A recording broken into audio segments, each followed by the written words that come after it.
Well, that means it's time for me to get to work. At the end of the song, that's when I got to start yapping. So, how you guys doing? Welcome, everybody, to the Paranormal Portal. It's Wednesday. It's home day. You're halfway to home if you're a Monday through Friday kind of person. If you're not, then I don't know where the hell you are, but good luck getting there. I know you'll make it for sure. We got a special show lined up for you guys tonight. It's not going to be just me flapping my lips, trying to make sense of the weird and wonderful world of the paranormal. This time, I brought someone else to flap their lips, and I'm talking about our wonderful friend. I just spent an hour and a half over on his show, and this is, as you might have seen from the posters and stuff, this is Bryan Bowden, who is joining us. Ladies and gentlemen, he's a creator and host of Third Eye Live. He is a cryptozoologist. He's a researcher. He is a remote viewer, right, Bryan? You can unmute now. That's fine. Yes, sir. I am a remote viewer. I'm just trying to figure this out because I got like 3 screens going at once, but this is cool. Yeah. No, I am a remote viewer. Mm-hmm. I use the psychic for our group, Bronxville Paranormal Society, Cindy Bailey Dove. Thanks, Al. Was talking about me flapping my lips. So she saw something about me. So I asked to get introduced to her because I wasn't talking to, Al was the point person initially in the early stages. And I said, I want to explore this, but I don't want to open a Pandora's box. And she's like, yeah, whatever. She knew it was a Pandora's box. So, So she said, you're psychic like me, and I didn't want to have that connotation. So I said remote viewer because I do remote view. Right. But I have abilities, and I do readings for people and all that other future forecasting. And sure. A lot of which I help people, a lot of people. So absolutely, that's what I do, and I investigate all the crazy stuff too. So I gotta ask you, and this is kind of the same thing you asked me. So it's kind of me turning the tables because it's your turn on the hot seat. But how did you get into all this? Where did this start for you, Bryan? How did you start into this journey into the weird and wonderful? I always loved monster movies, and my favorite movie initially was American Werewolf in London. I watched Abbott and Costello reruns, with Frankenstein and Bela Lugosi and all that other stuff. Sure, yeah. And then I would watch In Search Of. And what's really weird is I thought Bigfoot was only in the Pacific Northwest. Boom, me too. Oh, I was wrong. Yeah, me too. And my first actual Bigfoot encounter, which I didn't even think of at the time, took place when I was 10 years old in my summer camp. Oh. In northwestern Connecticut. Right next to the camp, about 200 yards away from the camp are these woods, and then there's a lake there, and the lake is Crystal Lake. Mm-hmm. And you remember Crystal Lake was... Oh, yeah. Well, the people that created that movie, the producers, came up to our camp. I was there when they were there. Oh. Yeah, and they wanted to film there, and the owner said no, so they filmed it down the road in Connecticut, I think Camp Kent or Kenmont. Oh, wow. But that same year, I saw a Bigfoot's head in the window at 3 a.m, and the window's 3x3, and it's looking in, like kind of checking out the scene, bent over. I did the research I was thinking about because I have a photographic and audiographic memory. Uh-huh. And I'm like, I didn't know what that was. And I wasn't thinking Bigfoot because it's Connecticut, not, right. Pacific Northwest. Right. But it was Bigfoot. The same summer at that reservoir, there were 2 separate sightings of a Bigfoot by several people. And on the other side of the mountain where my camp's property was is a Lover's Lane. In the same year, 2 people were at Lover's Lane, and they got out of there real quick after an 8-foot, they called the Wild Man, walked in front of their car. Wow. So, yeah, Bigfoot's, there's a lot more of them on the East Coast from, all the way from Canada all the way down to the Sunshine State. Yeah, and I think that was the biggest revelation for me too, was that it was in the Pacific Northwest, because that's where Leonard Nimoy told me it was. It was With a turtleneck on. right. Yeah, yeah, and then to find out there's the only state not having reported sightings is Hawaii, and it's like, wow. I mean, yeah, they have some other lore around it, Menehune and many, but other not things, much sure. with. You know what? Most of the Pacific doesn't have anything. The Philippines do. Solomon Islands apparently has giants. Yes, some of them do have, Yeah. and it's not that long ago that they were in Catalina, Oh, okay. of California, or, Uh-huh. so as I got older, I've always been interested in UFOs and Loch Ness Monster and all this stuff, and I kind of had a couple of sightings when we were kids, Uh-huh. up in the summer camp, and then when I got my car and I really started getting into it, I started doing research and investigating. It wasn't really ghosts. It was, going up to areas and looking for UFOs, and then some of the reports of local lore. Right. Like, you were talking to Ronnie LeBlanc, Yep. and that whole Bridgewater Triangle. Yeah. All this stuff is local lore Yep. about the ghost woman, or, the hatchet guy, or the propsy, or whatever it is. And then I just, you sit there and you hear conversation from people.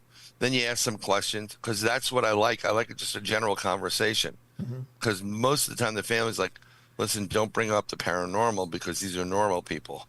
And I'm like, so am I, and I don't bring it up, and then, I mean, although I kind of had to bring like UFOs at my cousin's. He had a party. He works in the airline industry. There were like 20 pilots there, stewardesses, and they were, I didn't bring it up, but one of them was talking like, what was that the other day, those lights? And I said, oh, it sounds like a UFO. Yeah. Well, kind of. I mean, I know it's, hush hush. And then that was my door opening. Hold my beer. I'm coming. But wait, yeah. And then you could see the look on the other half's face going, and I just went, I didn't do it. It's not I my didn't fault. do it. It wasn't me. So that's how I got into it. And then I met this guy, Al, who's in chat. Mhm. And he's like, hey, yo, you want to come on board? I'm like, yeah. And because Al and I are like, when you meet someone in this field and it feels more like family, Yeah. like each other, you just connect on a different level. Right. I mean, I know throughout my research, there's more to it. And we just vibed, and we're old school, new school. We think, I'm inside and outside of the sandbox, Yeah. which is great, and he is too. And we just gel. I can't explain it, and then I meet like people like, I meet you, and, we're all normal people, but you mentioned in one of those, I think on my show an hour ago, but also I've seen some of your show. You mentioned the fact that, you have these sightings and you want to know more. So you originally have a hypothesis Right.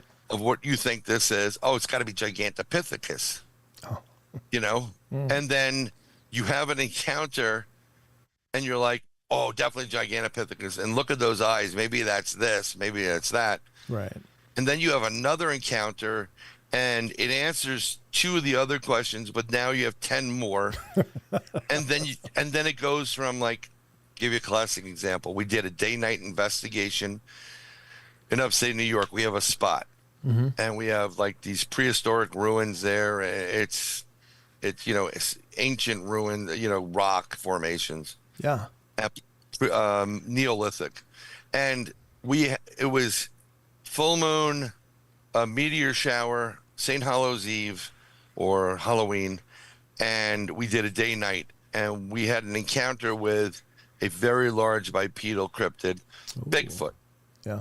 And you felt the pressure in the air. It felt like if you've been in a summer rain and you kind of feel the pressure coming in, and then you can feel the negative ions in the air. That's what it felt like. And I think that was more infrasound because they didn't want us there. And then, as it got dark, there was a bluff charge behind one of the guys, this guy, Bill, and he ran. So Al stood. If you're looking at us, it's Bill sitting by a low rock wall.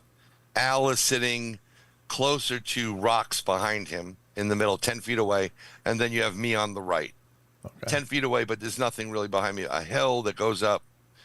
And then to our left is a huge lake, a radioactive lake that was cleaned up. Oh no! And there's 2 trails to get there. So if this is the lake shape, and when you get to the lake, if you go to the left, it goes along the Appalachian Trail. You know that for Bigfoot, right? Sure. Because they follow that. To the right, it's great for a little bit, and then it becomes a goat trail. You'll kill yourself. Oh, really? So where we were sitting at the opposite side of the lake, it's about 2 miles to get to there. And so I can't go anyplace. And I don't have pew-pews. We'll use that proper term there later, but in New York State, I didn't have it. None of us did, but we're on a state property, and then there's the Appalachian Trail. So we shouldn't have been on the state property after sunset, but we were in the dark, and none of us had it. We have machetes, though, because there's bear, there's big cat, there's other things you got to, watch out for.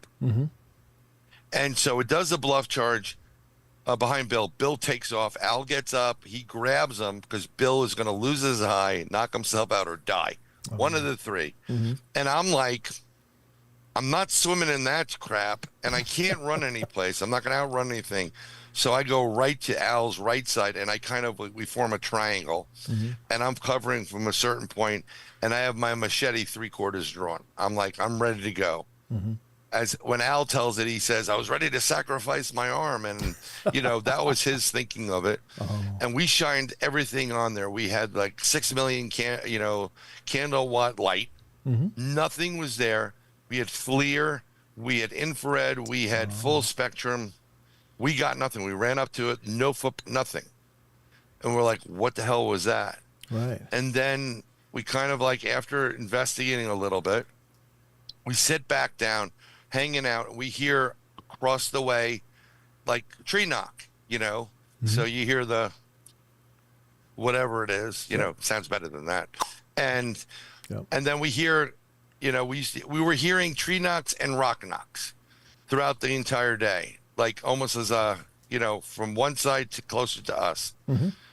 And then we hear, I'm doing this a real quick story because it's, I don't want to kill you for 2 hours. No, you got 2 hours to kill, brother. It's all yours. Yeah, well, it's, so we hear the tree knock, and Al has the parabolic mic on. He's kind of walking around now, and you can hear something hitting the foliage on the ground walking. It's bipedal. And and it sounds big. So I'm thinking, well, once I hear tree knocks, I'm thinking Bigfoot. Right. But, it could be a bear, whatever. And so they do the tree knock. We get the tree knock back at one point. They do a rock knock. They get a tree knock back. And it's kind of going from further away from us, closer to us. Okay. So after the bluff charge and Bill running, we reset, we sit down, and we're just taking things in. Al has the parabolic mic on. And we hear the tree knock again. And then we hear whoop, whoop, whoop. Oh. Same thing, but here's where it gets great. So it was whoop, whoop. The third whoop is at the other end of the lake, 2 miles, in an instant. Wow. So, and you could hear the reverberation, feel it like you're at a concert in your chest. That's how close this thing was. So I was like, I think there are other people here. I'm like, that wasn't a person. And we turn around and we go run up behind where Al was, because we heard it. The second one, it started from like one side. The second one was like right behind where Al would be. And the other one was at the end of the lake. Run up there, lights, camera, action, nothing. And it's going in the direction of the goat trail. Oh. Not making a sound. So just so you know, my background was when I went to school, university, I was studying physics, beginning of string theory and quantum, Wow. and astronomy, and I thought I was going to be a astrophysicist. Okay. Well, Al would say you're an asshole physicist, but that's a totally different show. Okay. Different And profession too. totally different profession. So I said, I don't want to work for a university, create things or discover things, get no real credit for it, and have somebody else do it. So I went into business and finance, whatever it was, architecture, engineering. Wow. And so the only way that creature, and you can feel the ground moving when it moved, can go from point A to 2 miles down to point B is if it's able to open a portal, step into it, and then step out where it wants. And that's how portals work, by the way. Mm. And other people like, well, there could have been another one down there because they're good mimics. And I'm like, there was zero difference in the whoop. It was the same whoop, same cadence in the voice and note for note. And of course, we had recorders and they were just they died. The batteries were drained. Wow. It was corrupted. And so we didn't get it, which always infuriates you on these investigations because it happens quite often actually. I mean, we need to bring like car batteries with us, to Yeah. get a little extra charge. But at that point, the only way this being can do that is if it goes into a portal. So there goes my technically flesh and blood Gigantopithecus. Mm. Now I'm dealing with something that can be flesh and blood, but has the ability to go interdimensional. Mm. Because in order to go in a portal, you're kind of going into a different dimension to come out, in theory and physics. So now this is where it gets interesting because you talked about before about the lights and the different orbs. Sure. Yeah. So and how Bigfoot can camouflage itself. Yeah. Well, For those reports. so in studying physics and studying how some of these animals work, like a hummingbird, for example, when a hummingbird is there, if you watch a hummingbird, and there's some other birds that do it, and what the hell are they called? Oh, sorry, like lizards. Oh, Jesus Christ. Chameleons. Yeah. They have ability to use soft physics and change melatonin by adding or subtracting which refract or reflect light. And in theory, they can become invisible. It's a natural way. So they'll change colors. I believe Bigfoot can do this. And part of them doing this is it's all quantum based. So their innate ability is to be whatever they want. So they could be physical, like flesh and blood. And as human beings, we're made up of electricity and atoms and molecules. Follow this. So they have an ability to change that form into a different form at will. Mm. And in the process of doing that, they draw energy off of things like the earth, like Tesla said, because there's free energy. Sure. But this is why people's camera batteries die. Like I just had to put a full battery pack in there. They're able to wirelessly draw that energy off the battery pack, use it in the conversion process to convert from one form of energy into another, which can be more electronic based. Hence, the orbs, the discoloration, a different colored lights or sparks, because when you use more energy to convert to another, you need more energy. Mm-hmm. At an event horizon, there's always going to be a discharge spark, and then you go into it. A great example of how this works is the sonic boom. So when you hit the speed of sound, you need all this energy to hit the speed of sound, and then once you hit it, you hear the sonic boom, but then you don't hear it anymore because they're already at that stage. And so they can do that. They can go from physical to like an electrical or orb based, and then they can go interdimensional. And when they're orb based, they can put on that predator type of camo. They could be standing right in front of you with that camouflage on, because I've seen this. and then all of a sudden they just disappear. But sometimes the smell's not going to disappear from you. Eventually it will, because it's more physical based off the flesh. Sure.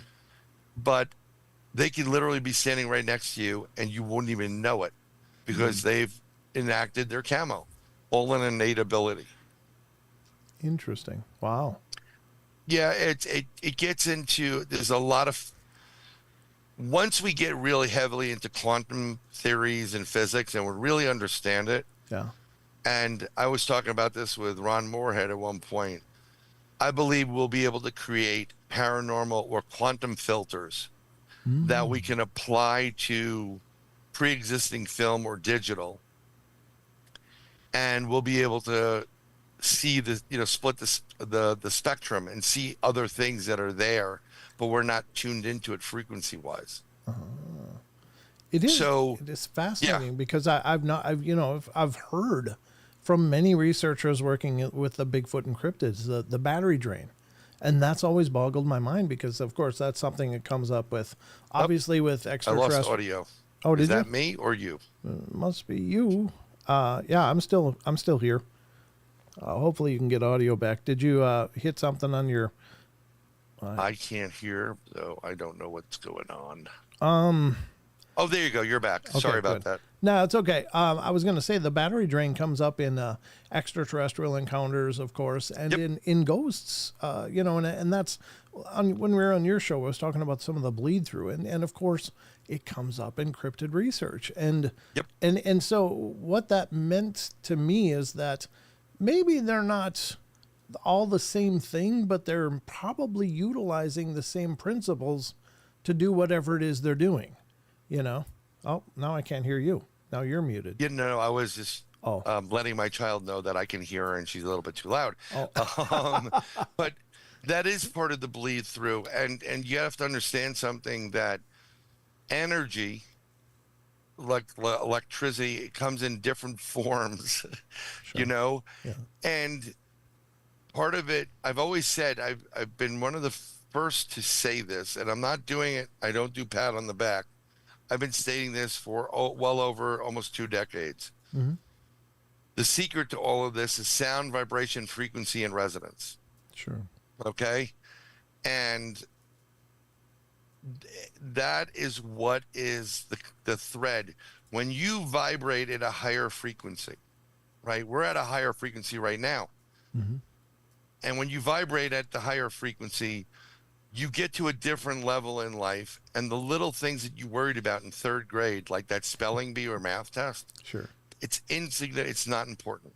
Good point. So all the great masters of the world, Jesus, Buddha, Krishna, blah, blah, you put it in there, whatever they are, they vibrated at a higher frequency, and they were able to, they were so far above us in almost in a different dimension, like the 5th dimension, the 4th dimension, that we couldn't understand. Like, what was happening to us now is like, oh my God, I have this, and this.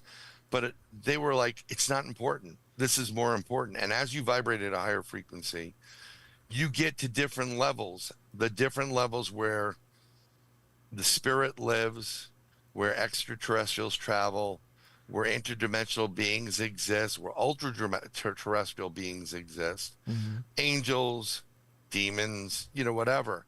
They exist on a different plane. And on top of that, some of us, that they call it the Akash record. Okay. The Akashic records. Yeah. The Akashic records. Yep. So I thoroughly believe there is this one central source of information. I do believe in a higher power, a God.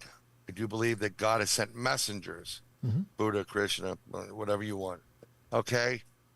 When you pass away and we leave the meat suit, you move into the realm of where this thing is. And this is why you do your life review, because past, present, and future exist at the same moment. Yeah. So there's certain rules to the game. So they show you your past, present, and future. You can see it all. They're like, see what you did over there? Mm-hmm. See what you did here? This is what should have happened, but this is what happened. This could be your future outcome. Do you want to go back down and try it again? And then some people, or you could stay here, and when you're ready, you can go, but you'll only be at the ninth level of heaven, because I believe there's levels of heaven and hell. Sure. So some people will say, no, you know what? I want to go back and fix it. And then some people come back, reincarnate, and they live a different life. And they change the path that they did in the past and fix it. And the check marks get checked off. And then when you die again in that life, you go back. This is where you went. This is where you should be. And then now you're on level, 7. Like, cool. Some people also just care, like, I'm good, I'm on 7. They got the all you can eat food bar. I'm fine. They don't want to reincarnate, and they don't choose to. Sometimes you're forced to, because if you're a real bad person, you have to come back and make amends for it, because there's different levels of hell. This is where they live. So this is that dimension where you're vibrating a higher enough frequency, past, present, and future. This is where you can go into dimensional. You can see other beings, like, oh my God, is that a Bigfoot? I'm like, yeah, well, that's another creature, whatever his name is. Right. Some people call it the Sabe. Yeah, I've heard that. Yep. Yeah, some people who are telepathic communicating with them, which I have yet to have, and I can't wait for that moment. They don't like the term Bigfoot or Sasquatch. Actually, they'll give you their name, and that's what it is. It's all energy, and it's the where you're using it. And the more knowledge you gain, and the more you kind of become zen with yourself, you don't let the little things bother you. You graduate to different levels, and that's how you really get in touch with. It's not a plug, your third eye, and the abilities that we all have as human beings. Yeah. You see, God created man. When I say man, I mean men and women, in His image. That you are His children. And part of that is the ability to communicate with God through your third eye. That's what it's there for. That's one of the ways to communicate. Another way people communicate, and you get messages and downloads and uploads, when you go to sleep and all this stimuli that we're having right now goes away, it's quiet, you get into a REM sleep. But at that point, unbeknownst to you, you are uploading to the source. And then if they want you to do things but not know about it, they'll put it down and give it back to you. Sometimes they'll give you hints in dreams, which are very vague. Other times they will actually have you experience it. And if you could see past, present, and future, then guess what? You can go back to those moments in the past, present, and future. And those aren't dreams. Those are called experiences. And I've had plenty of those where I'm doing stuff and I wake up exhausted because basically I've been up all the night doing something to correct something in the past that it will help better the outcome in the future. So like because it can still adjust it. It's like correcting your homework, so to speak. Yeah. It's like going back and, I mean, I write very well, but I need an editor. And as the editors have said to me, Bryan, those E's are so silent, you don't even include them. So I would have to go back and put the silent E's in. Yeah. So that's basically the frequency and the vibration. And that is, I've talked to a lot of people about that, and they're like, okay, I can see that. That's just my take on it. My hypothesis, my theory, my take on it. No, people aren't going to like it. There's plenty of people that are like, Bigfoot's flesh and blood, that's it. Yeah, I know. And then we had the Nephilim count, Yeah. Bigfoot's the Nephilim. Well, I don't think so. I mean, if it was the Nephilim, why is it not having anything to do with human beings? Yeah, it's a conundrum of sorts. And even with the phenomena itself, much like Bigfoot in this example, the parts of Bigfoot and some of the things that really boggle my imagination is clearly, for the most part, sorry, my eyes kind of burning, happens when it's okay. When I get sweaty, but I'm with you on that. With Bigfoot, it chooses our absence. I mean, it acts to be away from us and actively seems to pursue being away from us. And yet this is the same thing that when we're camping comes and looks in the tents and comes and peeks in the cabin windows and all this stuff in it. And it seems such a contrary thing. Or the road crossings, like, you know, if you're out on a country road, you can hear a car coming up, you know, miles away, but they seem to wait until the car is just about there. And that's when they shoot across. It's like, why? If you just ducked down, it would have been over and nobody would have known, but they seem to want to be seen. Is that what you would approximate? You ever go out, have some food, and you really have to go to the bathroom? Yeah. Yeah. Are you going to duck down to avoid a car at that point, or are you going to go to the bathroom? I mean, that's just a crazy, like, fun example for it. Sure. But they don't care. They're going to a certain point, and they may be going interdimensionally to a portal they open. They just went up to pick something to go back in. So it's that's just one of the theories there. The other time, maybe I always tell everybody, when you go on an investigation paranormal wise, and you can go on this an investigate 10 times, Mm-hmm. 9 out of 10 times you're not going to get anything. Sometimes 10 out of 10 you don't get it. Yeah. These events where you're interacting with these creatures or the spirits, it's a special moment, and it just happens to be it. We let's go back to human physique and body. When I can see it with some people, but people have the aura. Some people see it like really well. Oh, it's purple and it's shaded, whatever. And the aura is your energy field. It's your Wi-Fi net coming off. And when you're a good person, your aura is a certain color and wavelength. Mm-hmm. When you're a piece of, it's usually darker or black, like this one's trouble, whatever. That is something, if they know and they see you traveling throughout the ether and they see you come up, like, this one's open to it, so I know he's not gonna freak out if he sees me, so I'm gonna cut across the road here. They see your aura and they know you're coming. They know you're coming when you throw your conscious thought out into the universe. They're like, he's coming. And because I think they share like a collective resource, you know, like, remember in Star Trek, we are the Q or whatever it is. Yeah, the board. We are one. The board. Or the board. Yeah. Yep. We're one. That's what I believe these creatures have. They share that. So if you and I go out and we meet Bob, everybody knows what we look like, what our aura is, what our electronic signature is, and they know those two are great. You know, Bob didn't have a problem with them. But then they meet, you know, Joey, and Joey's like, I'm going to kill you.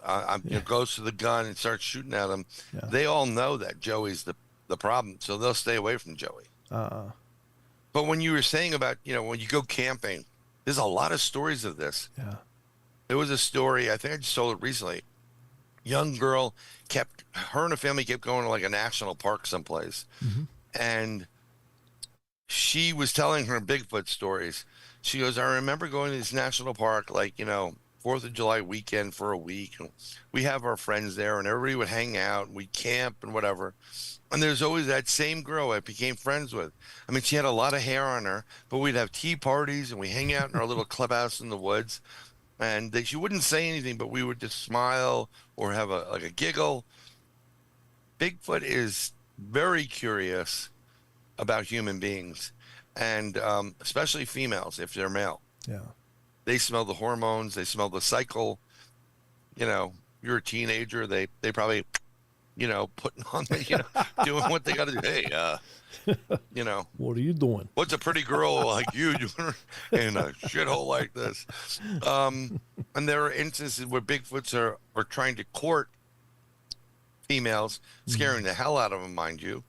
There's also talk about Bigfoot dragging people with them and taking them. So it's not Harry and the Hendersons. This is a really large cryptid creature, bipedal, that has tastes for a variety of different flesh, and we'll just say it that way. You know, some are nice. You know, in our incidents with the lake, after we didn't leave, the last thing he did was the big boulder older kid. I heard something coming from behind me, crashing through these trees. I felt the thud on the ground. Roll. It hit my chair. I mean, it was probably about the size of like that. Big Let me see if I can get watermelon. back a little bit. Yeah. And it was a big stone. I mean, I wasn't picking it up. And he threw it, and he could have killed me if he wanted to. Right. But I think it was like, you guys aren't leaving. The hell with you guys. I hate you. And, because I think the three was, there's three people, which there were, take the long way home, and then you guys suck. And they threw something at us like, I hate you. Oh, okay. So a Because if we tantrum. wanted to, we could have just killed us all in an instant. We would never have known it. But I don't think it had a desire to do it. It just had its job was to get its family back over to their, area, their den. And Yeah.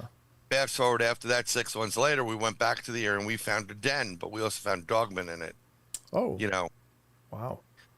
But later that night, after that experience, the pressure went away and we decided to go to the next location.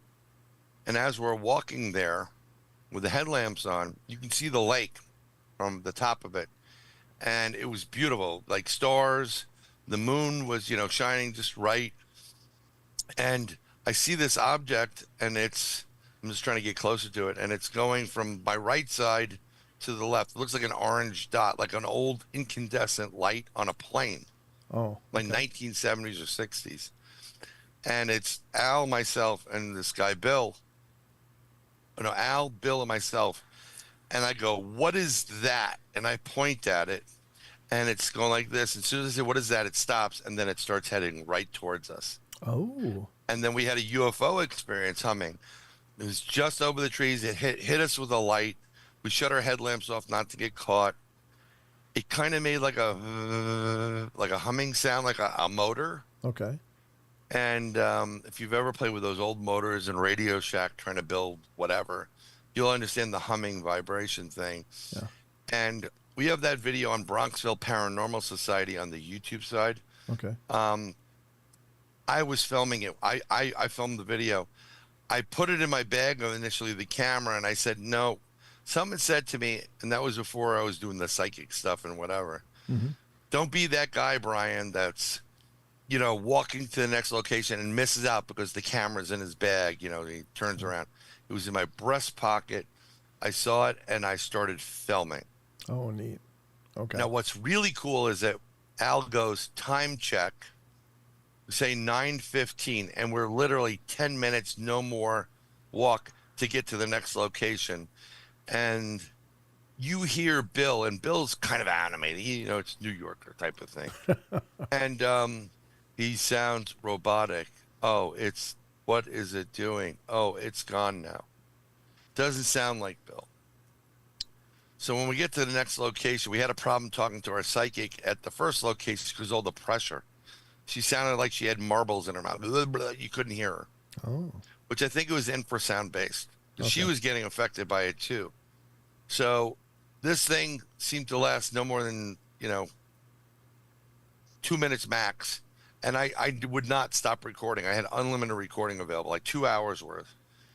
But the video stops at 1 minute, like 30 seconds or something. Mm-hmm.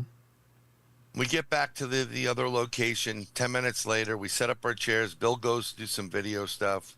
Al and I do some experiments. We see this thing hovering over the lake. I hit it with my green laser. He hits it with the red. It goes away.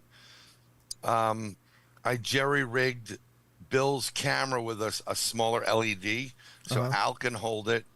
And he's videotaping, and I'm seeing what looks like little forest people going from tree to tree in different lights, and then bigger guardians of the forest, behind it. And sure enough, they're like, look at that. And they see things like light beings going from the trees exactly where I'm pointing it out.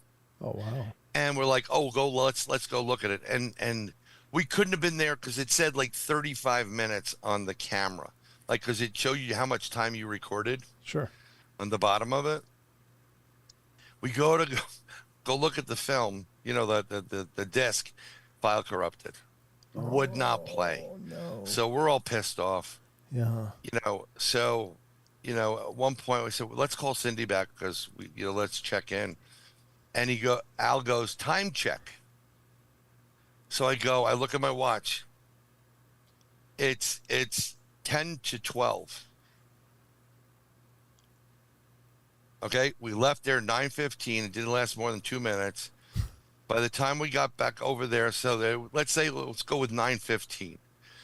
By the time we walk over 10 minutes there, that makes it 9:25, maybe 2 minutes for the event. Oh, We're doing something for 30 minutes, so it should be 10 o'clock, roughly. right. It's now 10 to 12, midnight. He's like, no, that can't be right. I'm like, I'm telling you, I have it on my phone, my watch. So we're like, okay, so now we have missing time. Yeah. Whatever, we'll deal with that. We call Cindy and she goes, where the hell are you guys? And we explained to her, we're just about to talk to her, Al and I. She's on speaker. Bill's away from us like 10 yards filming whatever he does for his YouTube thing. And then we hear what sounds like a family out on a pleasure cruise of the forest, walking. So we hang up on our psychic Cindy and we like, Bill, turn the lights on. We'll all turn our lights on because we don't want these people to come in with the family and see three guys in the dark with machetes, right? Good Yeah. point. Yeah. Good point, right? So we turn it on and we're waiting and we're waiting and we're waiting and like no one shows up. So we go start to look at them, look for them. Nothing comes. And we're like, what the heck's going on? So we call Cindy back. Now she's pissed, even though she's an hour behind us in Arkansas. Sure. And she goes, what the hell's going on? And we tell her, we heard a family. We had to put lights on. She goes, that family's not going to be there. They're going to be there tomorrow. You're in a time-space rip. And we're like, what? What? Yeah. Because I didn't know, unbeknownst to me, Cindy wrote notes that Al only had about what was going to, things that we were going to see. Mm-hmm. And I didn't know it. And everything I was seeing was in those notes. She saw it in advance. She also got markings that night in Arkansas and had a dream-based experience. She may have been taken too. Ooh. So we couldn't figure this whole, we were like, whatever, this is crazy. Right. It was late and we decided we'll walk out. We walked back out. And because we have to walk like the mile and change out to get out of this place. Mm. And normally after an investigation, we go out for, as I'll say, coffee or something to eat. Sure. And we do a decompress and we go through like, well, I saw this, this, and this. And as they're walking out, I'm still thinking like, well, this is pretty interesting night. That craft. Yeah. The big, the noise, time space thing was like, kind of like, what the heck?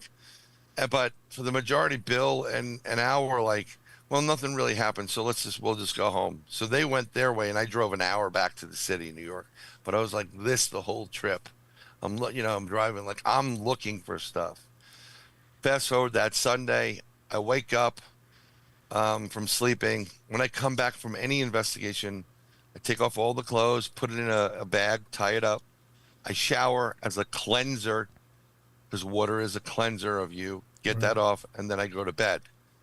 And I wake up, so I only have my shorts on, and I'm like, I have this metallic taste in my mouth. Like, what the hell is this? And I spit up. It's blue, and I look at my mouth, and I have like this blue in my mouth. Oh. Now, I think it's, considering what's going around now, the methylene blue, I think that could partially explain whatever that was in my mouth. So I'm like, okay, no, this is weird. Did you use methylene blue? Had you taken some? No, this was in 2015. Yeah. No one. Methylene blue at that point was like used as a cleaner or something like that. It wasn't public knowledge, Yeah. If you were in science. So I was trying to figure out the blue part. And then every time I see all these people taking that stuff and some other stuff, they use it for treating certain things. Yeah. Now it kind of makes sense because it was well in advance of it. But I call Al up and I'm like, dude, I'm coughing up something. Like, it looks like I ate a Smurf. Do you have anything strange going on? He goes, well, I have something hard on my lip. And I'm like, what do you mean? Like, it feels like there's something was embedded in my lip. I said, what about Bill? I said, why don't you go check Bill first? And he calls Bill while I hang up. I said, call me back. They call him, while I'm waiting for him, I'm standing there. My wife and two kids come in like, "Oh, Dad, welcome from." She picked them up from like Sunday school, Uh-huh. and they go, like they're happy to see you, and they go, "What happened to you? Where did you get the bruises?" I'm like, "What are you talking about?" It's because you got bruises, and they went. I looked down. I had a bruise on one part of my chest and on the side of my belly. Oh. Nothing. I didn't hit anything. I didn't poke into anything. Nothing was around it. Al calls me back. Bill woke up in the middle of the night screaming bloody murder, scared the hell out of his mother. Oh. He stayed at his mother's house, Uh-huh. and we basically had missing time. Yeah. So we kind of agreed that if we're going to do anything, we'll do it. But Al doesn't listen. That's right, Al. You don't listen. So he talked to a friend of ours, of Al and mine, and Rosemary Ellen Guiley is her name. She was great. And he told her what took place, and he was going to do the regression without us. So, which I wasn't too thrilled about because I think we should all agree on it. But I never got regress. And when I talked to somebody else about it, it was multiple abductions out of the Washington State area, Derek Tyler. I said, check out this video. Tell me what you think. So he calls me back on Messenger and goes, "You were downloaded." I said, "Excuse me?" He goes, "You were downloaded." So I said, "Continue." So we were abducted. We were downloaded. Our stuff was downloaded. Like I told you before, you can upload and download information. Mm-hmm. This is a computer. It's electricity. So they downloaded stuff. They did whatever they did with us, probably the experimentation. And I said, "Well, we're thinking about doing regression." He goes, "How do you sleep?" And I said, "Well, I don't really sleep very well. I'm up." He goes, "No, no. Do you have nightmares or bed?" I said, "No. I mean, that would be great because at least I'd be sleeping." He goes, "Don't regress yourself because once you do that, you'll never get to sleep." Oh. So I decided not to regress myself because when they block stuff like that, extraterrestrials, interdimensionals, whoever took us, Mm-hmm. they're doing it for a purpose because they don't want you're not going to be able to handle it. Right. And if you see what they do, and in the process, you don't always see what they're doing. You re-experience it, including the pain. Oh. So I'm like, yeah, I'm good. Yeah. I'll wait until they take me again and they allow me to see my space kids or whatever it is I have. But that was just one of the investigations. And that was like the perfect storm. Yeah, it sounds like Bigfoot, crazy. UFO abductions, missing time, space-time rip. Like, check. Like, So let me ask you: do you think that is there any correlation between the UFOs and Bigfoot? Do you think that's because some people suggest 100%. Okay. 100%. In what measure though? What do you mean? Okay, I'll give you. I'm going to try to give you an example so you understand. Sure. I live in New York City, so Okay. I live in one of the boroughs.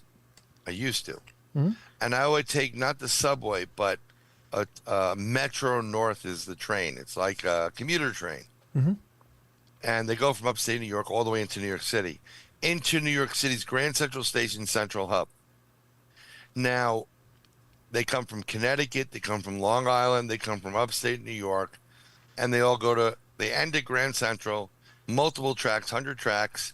Everybody goes to their work, and then when they come back and leave at 5 o'clock or whatever, you get back on another train, you go home. Not to be a busybody, but it's not much to do on these trains. So you kind of see people, and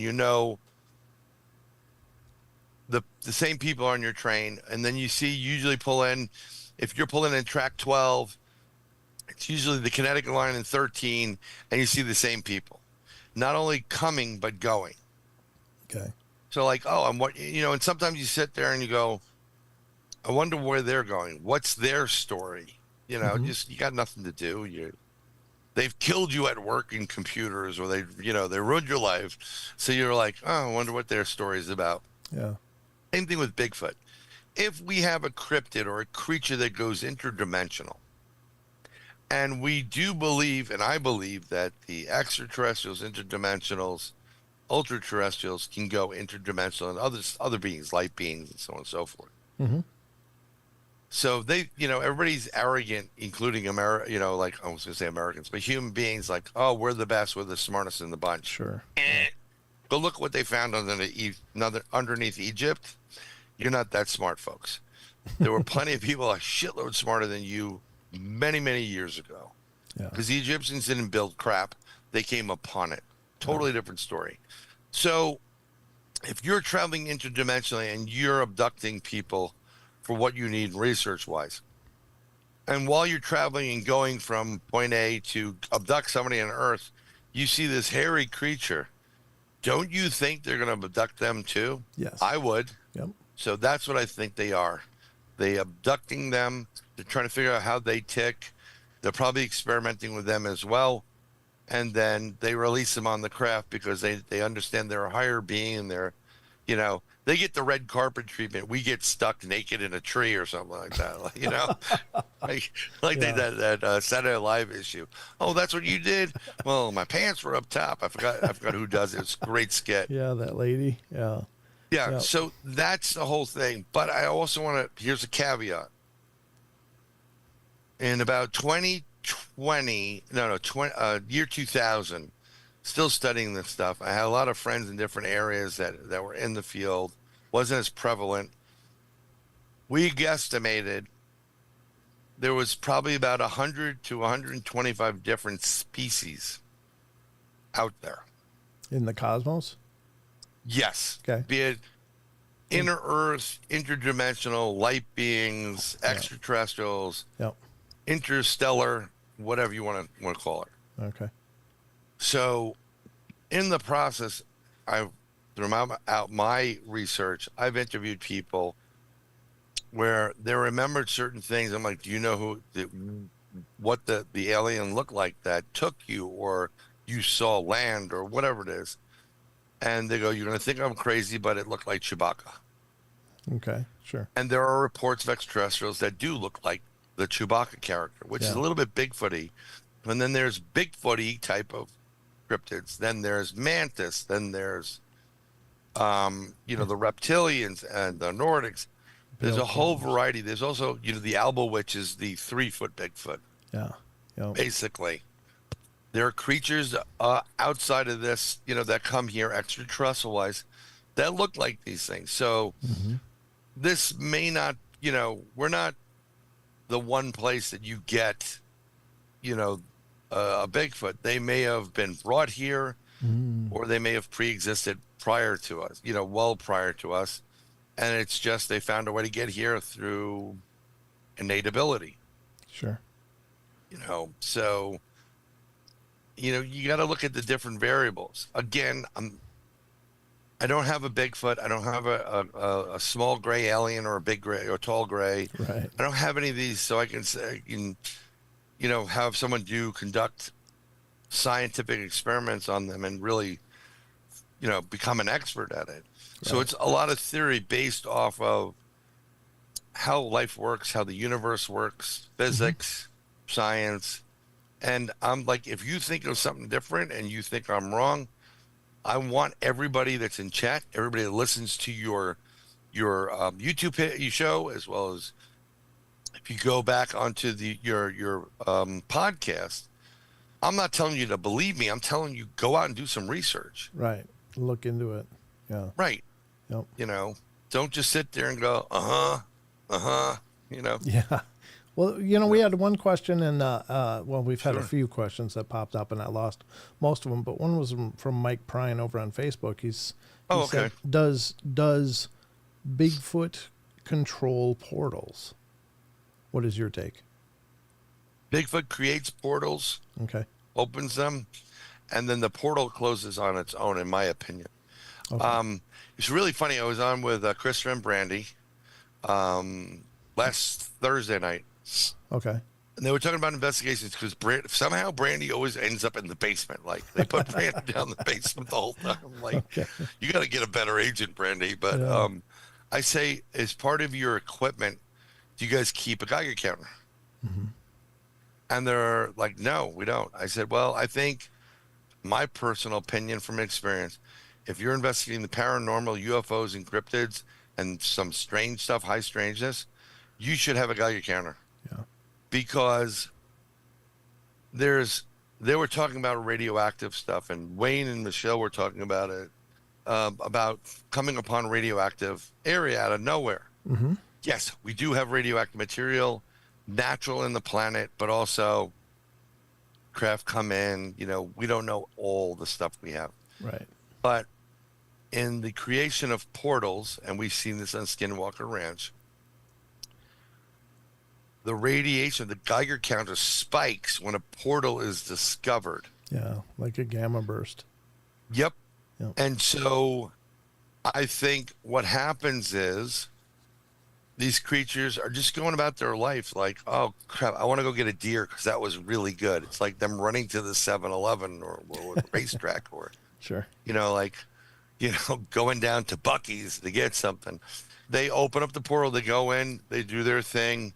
And then if they have to reopen the portal, it'll reopen. Otherwise, they'll just open another portal where they are and disappear. How many reports have you heard of Bigfoot? They found these huge Bigfoot tracks in the snow in the middle of a lake, and then they just disappeared. Yeah. Well, how did they disappear? Right. Yeah. Did they could, I mean, who knows? Maybe these things could fly. Yeah. Did they, somebody grab them and take them, abduct them? Or if you follow my theory, they opened a portal, stepped into it, and they're gone. Mm-hmm. Right. I'm not saying I'm right, but No, it's fair enough. it's been, it's really, I've been writing about this for years, and then Ron comes out with the quantum Bigfoot, and I get him on the horn. I'm like, I've been talking about this for years, but he has a lot more money than me because he's, independent. Sure. And he's been talking to a lot of scientists. There are Russian scientists that are doing things with this type of technology and quantum physics that it's mind blowing. Oh, neat. Mm-hmm. Yeah. So I believe they open up portals. I believe portals open by themselves automatically because we have the ley lines in certain areas like Skinwalker Ranch and some other high strangeness areas. Becky, Tempe, you name it. Yeah. Some of the pyramids and whatever. There are certain pockets that windows open, they close, and they open, they close. Yep. And I know I was talking to Jessica Jones, the cryptid huntress, who is wonderful. Yeah. And she was talking about her team. They had 2 teams, and they go out and they do remote viewing. All these guys do, and guys and girls. And they were doing remote viewing. They had them on FLIR. Now, this is one where Bigfoot, if it's in its active camouflage, Mm-hmm. you can't get out of FLIR. The heat signature will always be there. Oh, okay. Important. So if you don't see anything and you walk around, you're looking around, and you see a huge heat signature in front of you, guess what, folks? You can't get rid of the heat factor on anything. So you'll always see it on FLIR. Okay. But they, a couple of her teammates, they're at the opposite end of like this area. These guys go in and they go into something. They're on FLIR. They disappear, and then they pop out at the other end of something, and they're like, "What the hell just happened?" And one of the guys goes, "I think we just went through a portal." Wow. Okay. Well, those people wound up getting very ill and sick, and I don't believe they're here anymore, if I remember this correctly. So you don't want to play with portals. Al and I, we a couple of years ago, we have a lot of these stone chambers that are pockmarked throughout New York State, and they go throughout New York State into Connecticut up into New England. Dennis Stone owns American Stonehenge, and it's in Salem, New Hampshire, and that's a huge like stone environment. Like they have a table there which looks like it was for sacrifice. They have a variety of things, and we can get Dennis on. Actually, Mark Eddy, who's on our show, he'll hook you up with Dennis. It's a really great place to visit too. Great guy, Dennis. Wow. But so we're in this one portal, and here's the cool thing. So There is another lady researcher who is a chemist. Linda, not oh, she's Al knows her name. I'm drawing a blank on her, and she always does.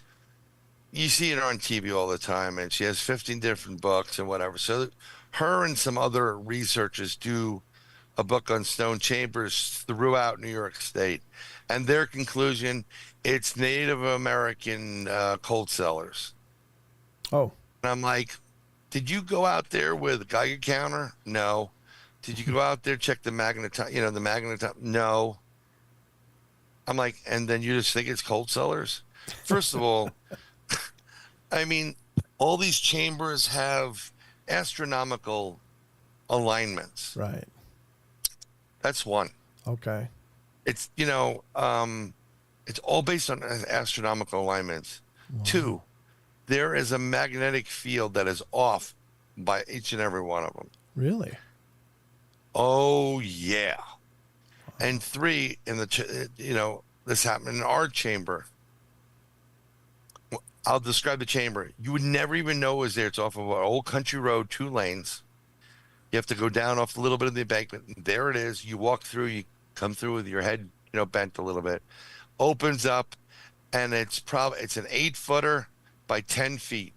So it's 8 feet high, 10 feet long, probably 10 feet wide, but 8 feet high. And the back of this tunnel is one stone that kind of looks like the Rosetta Stone, but a big one. And it looks like a door. So if you look at it under normal light, you see nothing. You see some green moss, looks like water lines. If you go with a UV light or infrared, there are 4 ruins written into it. Oh, wow. That are only visible there. And it was earth, fire. I think it was earth, fire, not Earth, Wind, and Fire, because that's the great band. But basically the elements or whatever it is. Sure. So I thought that was like, it was like, it wasn't written in with like invisible ink. It's there, and it was there. So is that? Are you talking Nordic ruins or Nordic 100%? Okay. I wrote it down someplace, and Sure. It's been a while since I looked at it, so please forgive me. But I will air, fire, look water. for it and repost it underneath this or in the chat down the line. So I researched that because that's like whenever you get some kind of language, you got to go look into it. But so it's a June day. It is like 100 degrees outside, but inside it's cool. So yeah, it had a little bit of a cool storage, a lot cooler. So what we like to use is singing bowls, Tibetan singing bowls. Oh. And whenever we ramp up, because sound, frequency, resonance, vibration, energy, whenever we do that, a lot of the times, what happens is stuff starts to happen. Wow. So Al goes out, and I have my FLIR going, my handheld FLIR. He wants to go get his temperature gauge, and I could see the temperature on it. And this is way before the Skinwalker Ranch episode. And while he's out, I see this dark purple start forming like a ring, and then it gets like dark, like almost black, or really, really dark purple. The lighter purple, the lighter. And it's moving. So I'm like, oh my God, I think we opened a portal. Oh, with the sound. And I'm looking at my camera, I'm looking at it. Nothing weird happened, but you can see it moving. And then at one moment, you get one of these. I'm going to step away from a second. And it goes, you get one of these, peekaboo. And I'm like, did you see that? The head popped in. Into that circle? Into that, yeah. Into that circle. How big was the circle? It came back out. How big was the circle, would you say? Well, on the screen, it was right in front of me. It was the whole, It was most of the room. It went right in front of me because I was directing the energy outward. So I'm where that door is, or what looks like a door with the ruins. It's behind me, directly behind me. The exit is in front of me, the smaller opening. And this is almost in the center of the room. Wow. So I think what's happening is the sound and the vibrations bouncing off of all the walls Surface. creates the portal. And you can hear in the video. It's also on Bronxville Paranormal Society. It's called Stone Chambers. I forgot which one it is. It goes, oh my God, you see, it looked like someone popped in. So I've never seen that before, and I've never been able to replicate it. Sure. The only other time I saw it was I'm watching Skinwalker Ranch a couple of years ago, and they bring in a rabbi who starts doing a prayer about portals. I don't know if anybody remembered the episode. I do. Yep. And exactly what happened with the FLIR there. It was dark, and then purple, and then they got radiation, and like, there's a portal there. There's a portal opening up. We're opening up a portal. Yep. And that's exactly what happened in that stone chamber. So for Linda to say it's, a storage cellar and that's it, well, you're being called, and I don't call her out, but you didn't do your research. I said, go back there, because I had her on the show. My old show with Ron Murphy, a long time ago. I said, go back there and bring a Geiger counter and go bring a FLIR. And then, and I told her what to do. And she probably just, Linda Zimmerman. Oh, okay. That's the lady. And no disrespect to Linda, but yeah, if you're going to do research, do the damn research. Sure. Don't, but some people do just enough research to sell a book. Yeah, or to, and it's not just her; it's a lot of people in this. Or they want to sell their book, or to substantiate their idea. Yeah. Yeah. I can. It's like when things happen. Like, unfortunately, 9/11 happened. How many people went out and took 14 quatrains and got 4 lines out of it just so it fit? Nostradamus predicted it. No, he didn't. He didn't predict it. You can't fill in the blanks, hindsight being 2020. Sure. You can't do that. Yeah. So, it's just craziness, It's really fascinating, though. I just think we did have a question in the chat, and this is Maggie asking. I'll shut up for a bit. I'm sorry. No, I talked too much. It's for you. The question's for you. And what does a portal look like, is what she's saying. Is it visible with the naked eye, or is it just visible through equipment? Is that your experience, or what is your take? My experience, it's visible through equipment. Okay. Like a FLIR. Again, there's temperature variance between, there's going to be temperature variance and sound variance between, our world and the other world. So I believe the portals, when they open up, it's cooler, and it gets really cool. That's where the blackness was coming in. It doesn't do it like the movies, like the Stargate, and circle around and look really cool. Yeah. It just starts to form with the energy that's being out there. Yeah. It's not like Star Trek, or anything like that. In real life, it's just invisible to the eye, possibly visible to cameras, but all I had was the FLIR recording. Sure. And then the temperature gauge there'll be a fluctuation in temperature. And whenever all that energy is released or created, that's where the Geiger counter comes in. You'll start getting readings off the chart. Okay. That are not like ground basic readings. Right. So, yeah. Yeah, not background. Yeah, there's someone that Al and I know. They went into their Bigfoot researchers out of Connecticut, and they were walking in the woods, and you could hear the birds and all that, and all of a sudden they felt noticeably different. There was no wind, there was no sound, it was dead. And it felt weird. Yeah. It felt different. And he didn't say it, but the buddy of his said, this guy in question didn't say it, but a buddy, he was thinking it. It's like, I think it's like we went into a different time or place. Portal. Yep. And it stopped, and then slowly it started to come back to him. And because what it does is it opens the energy to open it up, and then slowly it's going to go away. It doesn't have the energy to sustain it. Right. That's pretty wild. So it disappears. So Nathan from the Quantum Show says, Brian, I've got to tell you about my cemetery experience. What you're saying Yes, sir. is ringing a bell so hard, is what he said. So you'll Yeah, Nathan has some wild stories. We're gonna try to get Nathan on my Third Eye Live. Yeah. Nathan's great. I've heard him in other podcasts and shows, and yeah, I think we could have a good time exchanging notes. It's like Yeah, absolutely. kind of like those guys that like one guy married the woman and then divorced her, and the other guy married her, like friend, and they just whatever it is, and they start comparing notes. Oh, dude, when she does that, don't do that. You want to go the opposite way. Yeah. Oh, thanks, man. Like, Yeah. no problem. Just trying to save you from problem, bro. Yeah. It's or like when Mongo comes in and the Sheriff Bart gets, oh no, don't do that. You'll just get him angry. Yeah, don't do that.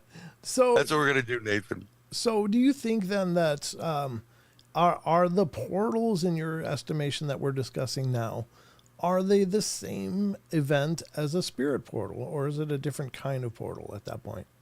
I think it's the same thing, but on different, levels. Okay. It's kind of like when you go out. I'm trying to use it now so people understand it. Yeah. It's like when you go out shopping for your kids' shoes and their babies, they make little Nike, Jordans. Sure. Right? Yeah. And then they make, youth, and then they make women's, and then they make men's. It depends on what you're dealing with. I even think that when you get to angels and demons, you'll get those experiences too. Actually, sometimes with angels and demons, you'll get that spark. Like there's been a couple of videos where there's a pop and someone comes running out. Those sometimes they can be called jumpers. We have portals we've been using we have jump rooms. Okay.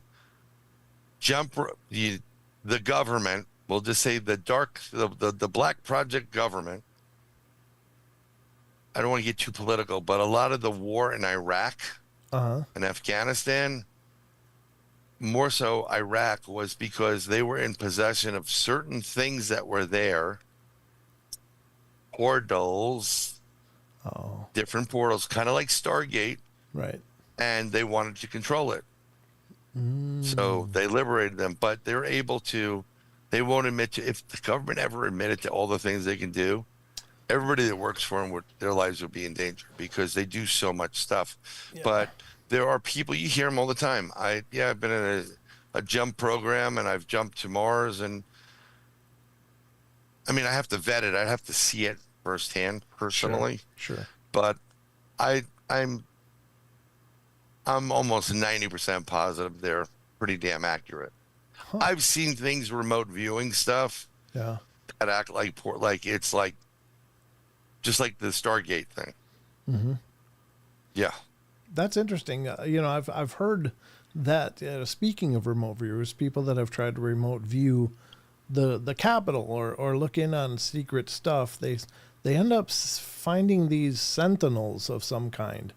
I've gotten them. Have you? Okay. Oh, I've gotten it. Ew. Yeah. What the hell? I've gotten caught several times. I wasn't up to no good. Seriously, I wasn't. We had someone that Al met that wanted to, he was trying to recruit. And when anybody comes to our group or we take somebody out on an investigation, which we do, our psychic vets them. Okay. So she goes, reads them. This woman would not let her be read. Really? Really. Oh. So I said to him, I'm like, this is a problem. And the reason why we do it is if you're not prepared for this or you are suffering, if we're going into a ghost situation that may have something more than just a ghost there, and you're not feeling well, you're depressed, you're sick, whatever, you're open to getting jumped, and that could cause you a problem, and it's a hazard for everybody involved. Sure. So we're not going to bring somebody on something that they can't handle it. Right. So we have them read. So she was pissed too. She's like, I'm trying to read her 9 times, whatever, and she won't let me do it. She's putting up walls, and she's trying to, it's almost like pulling down a gate in front of a store. So I said, F it. I told Al, I said, I'm going to go read her. So I concentrated on her, and I ended up in a room happened to be her bedroom. I didn't intend on that. And she's standing, the bed's straight to my, like I'm right in front of the bed. Uh-huh. She's to the left. There's a big mirror. I can tell you what was on the floor. It was a wood floor with a rug, Uh-huh. reddish rug and some fringe on it. She's getting dressed. She's in her underwear. Oh, okay. And I'm like, I felt weird because I don't want to be there for that. And I was Right. trying to get out. She turned around, she saw me, and she tried to pull the gate down. And I got pissed. I said, if you're going to be in our group, you're going to be read, and our psychic wants to read you. She tried to stop it, and I wouldn't let it happen. So I was able to stop her. Oh. And then she never talked to us I don't think she ever talked to us after that. I'd have to ask Al. I scared the crap out of her. Oh. Second time, our psychic wasn't feeling well. So I always ask permission because I could read everybody. I could read you right now. I'm not going to do it because I could read it. It's just the way it works. Mm-hmm. Your business is your business, not my business. If you come to me and ask me to, Right. that's giving me permission. I'll do it. No, I'll say, you give me permission? Yep. She wasn't feeling well. I said, I've never met her in my life, Cindy. I've only seen a picture of her, only a couple of years back. I said, if you want, let me go in there. I'll look and I'll remote you and see what's wrong with you. Because I do that for people. And I've never been there. And she goes, okay, yeah, sure. And I concentrated on her, the person. And when I stepped into this place, I remember stepping in like I stepped into a room. I'm literally standing in the crib of her grandbaby. Oh. Who's sitting there looking at me like, who the heck are you? What are you doing? And I'm like, hi. And I said it, my name's Bryan. I'm here to help your nana, your grandma, your gram, whatever it was. I said like 15 different things. Okay, is that okay? Can you help me? Can you tell your nana that Bryan was here? And she's just looking at me like what the F, but for a 2-year-old. Yeah. And I said, okay, I'm going to go now. And I go in the house and I find her. She's sleeping on the back. If you come into that room and you make a right, there's 2 rooms there, the front room and the back room. The back room is where she's sleeping. And I notice in between the 2 walls is a mold issue. And it's coming in through the wall, whatever. That separates both of them. Because other people were sick in the house. I saw it growing. And then I start scanning her from the head of her body to the bottom. So I fill her with white golden light. I try to heal her and heal the area I found. Next day, she calls me. She goes, you were here, weren't you? I said, yeah. She goes, yeah, my grandbaby told me. I said, well, I hope I didn't scare her. She goes, no. She just didn't know who the hell you were. I said, well, she goes, what did you see? I said, well, you have mold in that room. That's, between both your rooms. She goes, no, they already got that out. I said, no, they didn't go in that room. And it's still there. They didn't do a good job. I said, you have a thyroid problem. And she shut up. Like, she stopped immediately. She goes, you saw that? I said, yeah, you have a thyroid problem. She goes, no one knows. I have a thyroid problem. Wow. I said, okay. So, that's where I got caught. But this was recently, within the last year. I had an experience. I wasn't remote viewing it. It was an experience. Mm-hmm. And I was sitting on my back porch, kind of like half here, half in a dream, like sleeping, napping. And I don't nap, mind you. Sure. So I think this is intentional. I'm doing the gateway tapes. So that's a different story too. Those are great. They're free. They're on YouTube. Go find them. Go one by one. You're going to have a great experience. And I somehow come out, and my assignment is to go recon or take a look at, there's something in the desert. So I'm like, how am I going to find this thing in the thing? And so I go, and I pop out, and I'm in front of this building that almost looks like if you're in the middle of the Sahara Desert and there was a kingdom or a castle built there, but not like medieval castle, not like, King Arthur. It's like walls look like sand. And on each corner, no matter if you're facing east, west, there are these things that look like arches that go in, and standing in each one of them in a robe over its head, you couldn't even see its face, standing with its arms straight down, are beings. And when I go there and I look up, they move and they look down at me. And something said, "Get the out of there." And I got the out of there. Yeah. And they were all over. So it would be like each corner would have, like if this is the corners, there'd be one on this side and one on this side. And then it would be every so many feet. So there were 4 on one side, 4 on each wall. Wow. And so I couldn't even go through there to go in there because they weren't going to let me. Where was there? What was it you're reviewing? It was, I got that Arabian vibe to it. So I'm thinking Middle Eastern, but I don't know where in the Middle East. Wow. What do you think those watchers were? What do you think? Some kind of... I think that was governmental based location.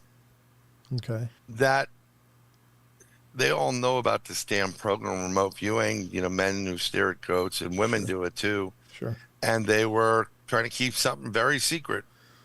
Huh. And what's really interesting is I don't personally think, this is where it's even more strange.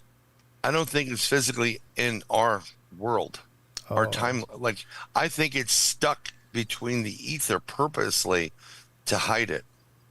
Wow. Like all that Harry Potter stuff, you have to... Sure. Transdimensional spaces. Yeah. Go into something to get into a different space.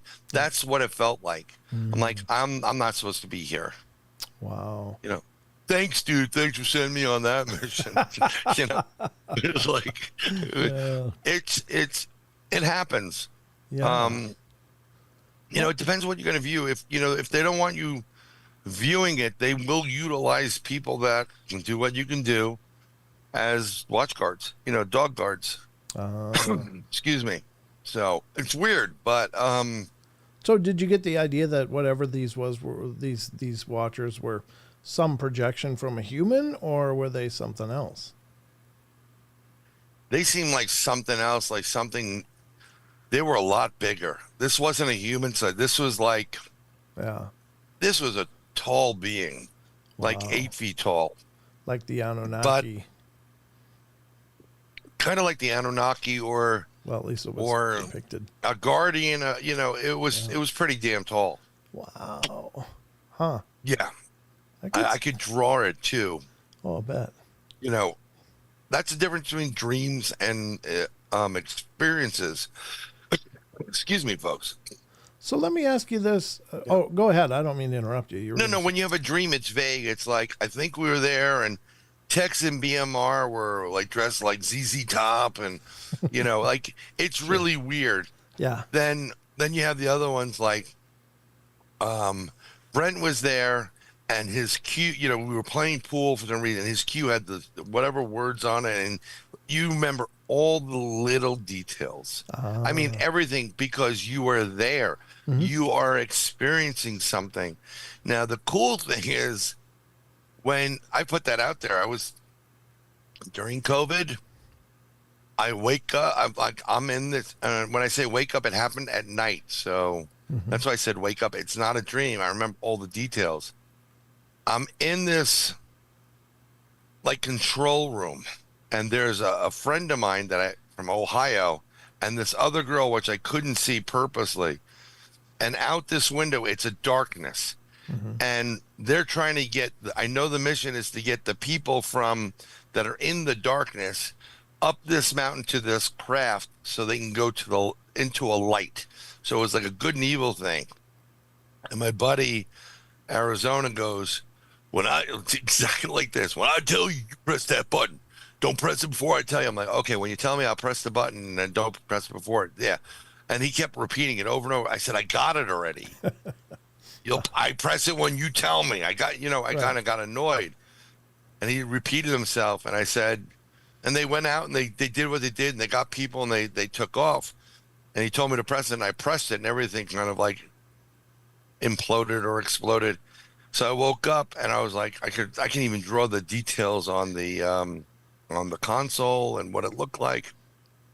Hmm. And I said, I want to thank Arizona and for being there last night. I don't know who the woman was with you. I have an idea who it was, and but thanks. I didn't press the button until you told me to press the button. Being obnoxious. And he contacted me. He goes, you saw that? And I said, yeah, dude. It was like, I mean, he goes, I had a similar one. So he had the similar, yeah. So we were. It wasn't a dream; it was an experience, and we had to do something. And I think it was a war between good and evil. But Yeah. I don't want to get you politically banned, so I'll just end it like that. No, no, fair enough.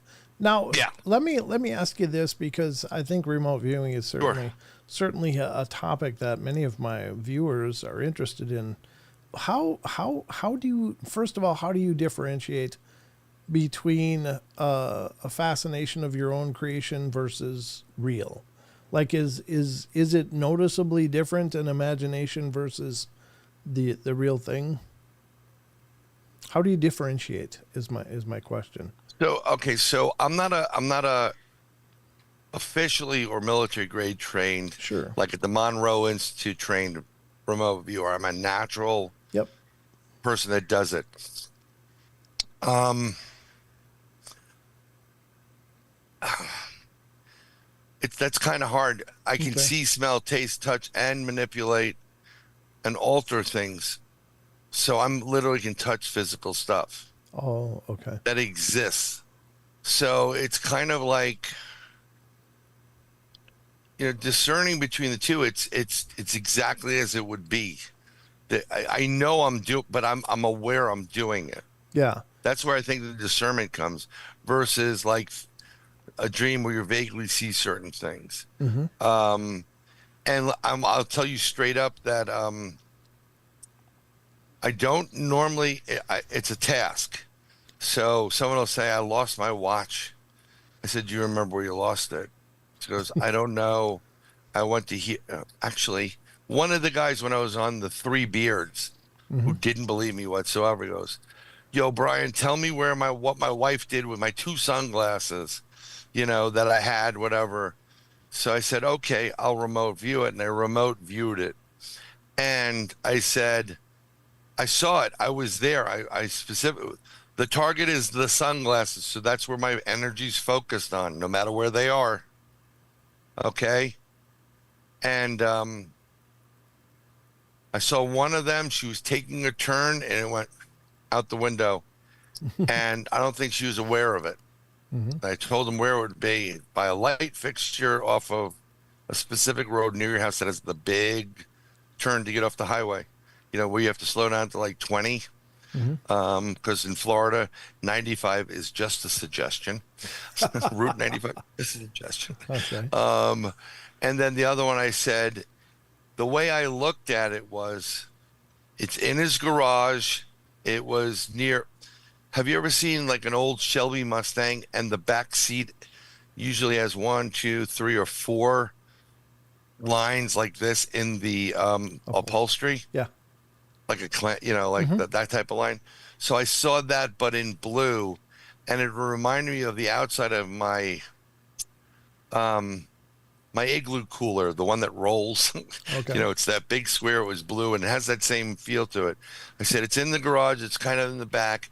It looks like it's like a seat, like a Mustang, because that's what I was thinking, or a car seat that's sitting there, or some seat in the back, or near, and that's where the other one is. It fell down there.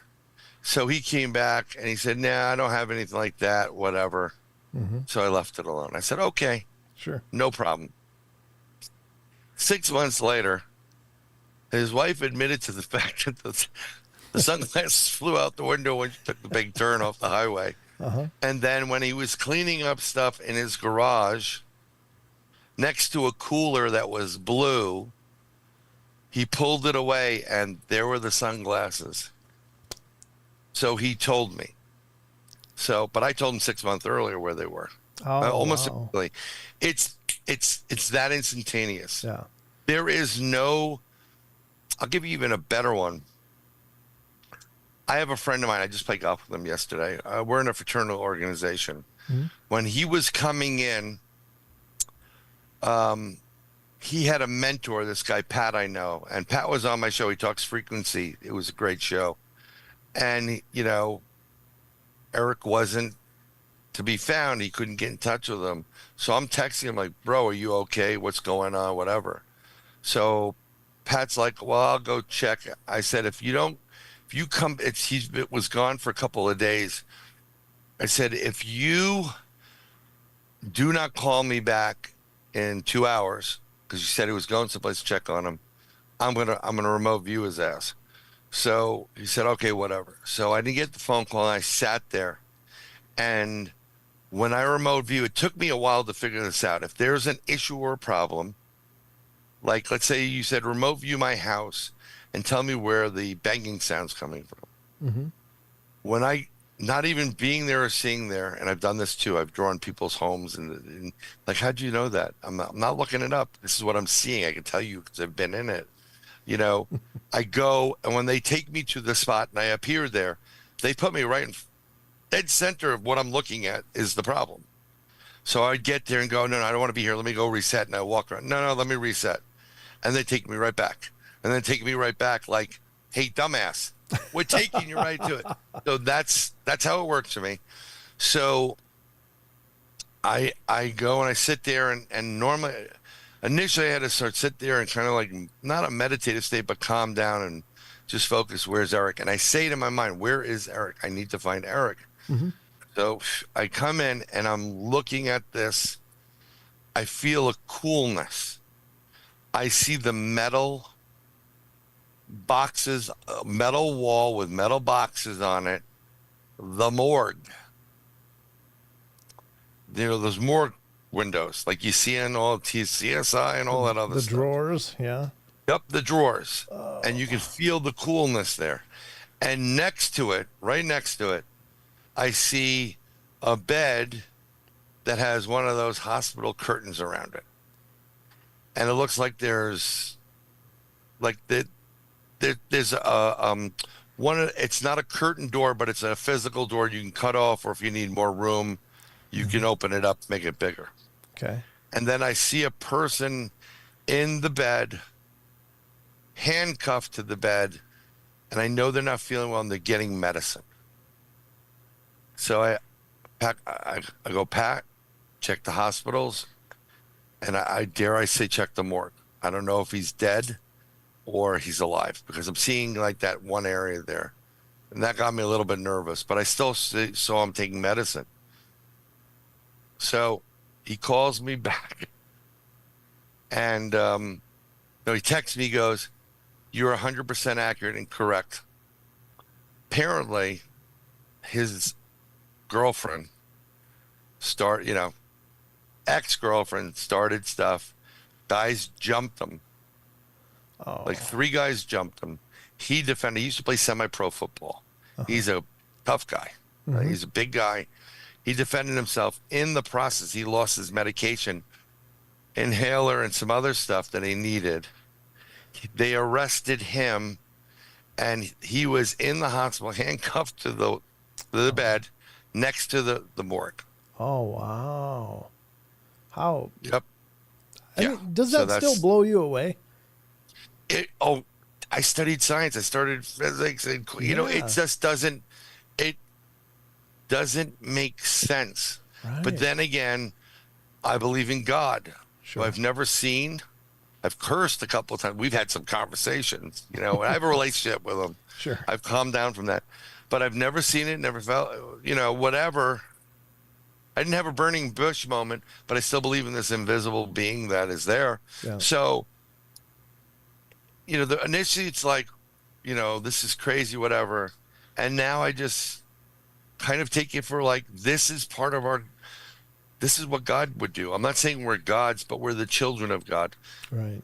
Pineal gland. The pineal gland. Mm-hmm. You notice that, okay, you're going to see a lot more of this, Brent, because they're taking fluoride out of the water. And what does fluoride do?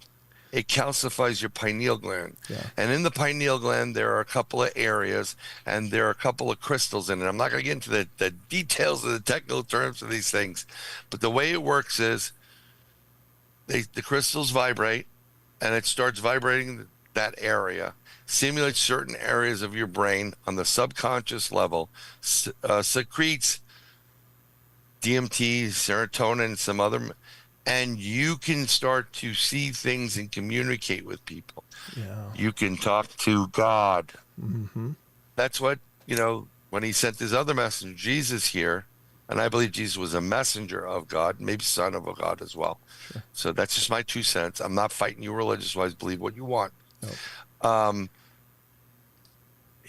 That's why and I'm not discrediting the church. I'm just telling you, you don't need the church to pray to God. God is everywhere. Yeah. If you get arrested, God's there. If you're dying on your deathbed, God's there.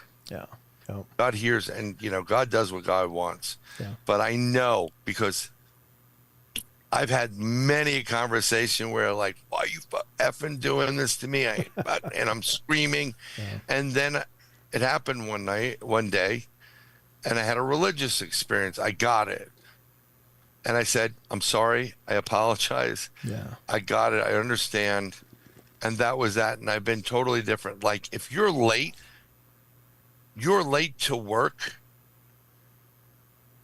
don't rush. You're going to get into an accident or something's going to happen. Yeah. Yep. You're not thinking.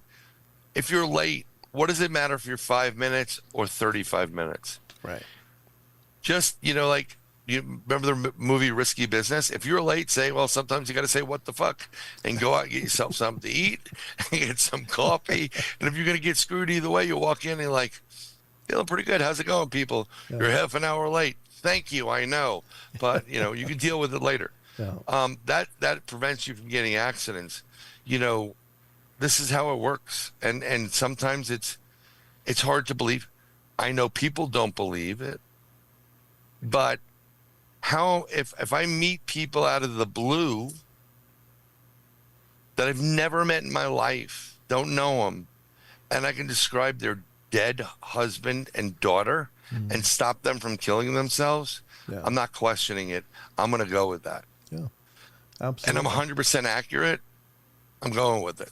Sure. And that's what I do. When I do, it took me a long while to come out and talk about other stuff that I can do, because I don't want to come off as a Miss Cleo. I'm not here to take advantage of you. So I do a lot of free readings, pro bono, whatever they want to call it. Sure. And then I do have some people that want to pay me. Yeah. But if you pay me for the hour, understand that I may contact you 2 months later, even if you don't come to me and say, hey, you remember what I was talking about? Well, it's coming up around the corner. I'll get messages and I'll continue to give it to you. It's not about this. It's about helping people. Yeah. That's it. Oh, no, I think that's wonderful. And, I know that there's a lot of spiritually gifted people that are like that way. And then there's a lot of charlatans. It's unfortunately the playground of a lot of shenanigans, the whole psychic. And, yeah. And When I sit there and I meet I've met some individuals and I test every one of them. And to be honest, you got to wow the hell out of me. I'm not telling you I'm testing you. I sit there, I don't show my watch. I usually take it off. Any jewelry, I sit there and I go, no tells. Because these people that are charlatans, it's like a poker game. They know what your tell is, and they're like, okay. Yeah. Okay. And I'll sit there, and then I'll get up, and if I see someone coming over, like at a county fair, I'm like, do not waste your money. You're going to waste it. She's a charlatan. Sure. And go to that one. But I've also sat down. I've gotten readings because I had some people I follow certain people on Instagram. And I've sent them messages, but I've gotten readings from them, and they all independently don't know each other. During the readings have said the same thing about me, which is very interesting. So they're tapping into something. Mm-hmm. And I've sat in that. I've gone in to get a reading. I've scared the hell out of a couple of people. They're like, sir, you got to go. They become, I don't know what it is. why, but it's like they know, like, no, you got to go. I'm not, no, please leave my side. I need you to leave now, because they know they're getting caught. Yeah. And so I know who the charlatans are. But if I'm recommending somebody, They're the real deal. Yeah. Yeah. Yeah, I've met some extraordinarily talented people. One during through this show, Deb Varner. She's an amazing woman, and she's used to do call-in readings on the show. But we used to have a lot of fun and just have people call in and do readings. That's another thing why I did my show. My whole show is about helping people and leaving people with a positive vibe on something. Yeah. And that's what I always do. Even if like the worst, I'm like, yeah, this is going to suck, but look, that's what you have to look forward to. Like there's moments that it's like, like that. So I want you, and I tried to, I had some people, I don't talk to them anymore. It's more of we personal stuff, but, I have other people that I'm going to try to have on, and I want them to answer questions. Sure. If they can, like, can you do a 3-card spread on somebody and just answer the question? Because I have the ability to take dial in, Yeah. or I can call you on Messenger. Just hit me up on Messenger. I'll take your call. The only problem is I don't have that intermediary between them, like they have on radio shows. Sure. So you have to, it could get really hairy. Yeah. If they come on. Yeah, I had a few of those. Not too many, though. I got to say, through all the years and I did it for 5 or 6 years, doing call-in readings every couple months or so, and 99% of them were great. Only had a few dickwads show up and really try to be asses, But for the most part, it was a wonderful, wonderful experience. And that's awesome. Even had this one possessed woman called in once, and I'm here to tell you, they talk like this. No, she started going into a whisper, and and I forget her name. It was like Christy or something, and we're like, hello. Christy's not here anymore. It was like, was she possessed, or was she just a multiple personality? No, I mean, honestly, you got that vibe? I got the vibe that we were talking to someone else, and so did Deb. And I was like, "What's your name? What's your name?" And wouldn't tell it. And I was like, "Okay, I got to cut this off." I don't want to, because I worry about the negative stuff spreading through the medium that I'm using here, which is the electronics. What do you think of that, Brian? It's is it possible? 100%. They will use any means possible to get to you. Yeah. So I could electronic means. Actually, I know several people that are very gifted that have been attacked through electronic means, phones, their show, and some other stuff that they had to pull back and say, nope, not today, Satan, and go through, because they can do this through the podcast. This is why I wasn't getting super religious with everybody, but when I changed the show and I put my Holy Saint Michael prayer up, I'm doing that as a now to let everybody know that we're protecting everybody, so we don't have this issue. That's where I cut it off. Yeah. Good. That's way above my pay grade. Yeah. Like, you got the wrong cowboy. Okay. I don't want to find it. But I know people that can handle that. Yeah. And they're built for it. It's differently, Absolutely. I got to tell you too, you and I are very kindred spirits in another way that you probably don't know. But I noticed this when I was. You both play guitar? Well, no, that's true too. I singer-songwriters? Yep, that's me too. But we both look at our phones or look at clocks and see the triple digits. I saw your screenshots on Facebook, and you should see my files of screenshots on here. It'll be like 3 times a day. Click. I do screenshots every time because I think numbers have meaning. Like, the numerology is a very powerful medium as well. So they do have meaning. If you get 1234, 1, 2, 3, 4, very powerful. 555 is change. 3 through 3 is all of it means that you are being watched and protected by your ancestors and your guardian angels, spirit guides, and certain things, events are coming. But I had 444, When I woke up on that at 4:44 in the morning, I saw 4:44 during the day, Mm-hmm. and then in the afternoon, Mm-hmm. and that, so I mean it stopped after a little bit, Yeah. just a very small window, and then it picked back up again like 12. If you get 10:01, that's a portal, by the way. Oh, is it? Oh, At okay. 10:0, if you get 10:10, it's a double portal, or 10:001. I Mm. have on my I don't know if you have iPhone or Yeah, I do. Yep. I have a whole list that goes through what, like, the number 111, 222, Yeah. 333, 444, Yeah. 1, 2, 3, 4, and whatever, all the different things. And I used to post when it was happening, because it's noticeably happening. Oh, okay. Like, it happened today several times. Mhm. I got yelled at by my family, like, what the hell's all those fucking numbers? Um, Literally just before your show, the Oh, yep, yep. 444 popped up. There you go. Yep. And Yeah. then when I was talking to one of my brothers in Georgia, which was really bizarre, and he's really talented, trying to get him on the show.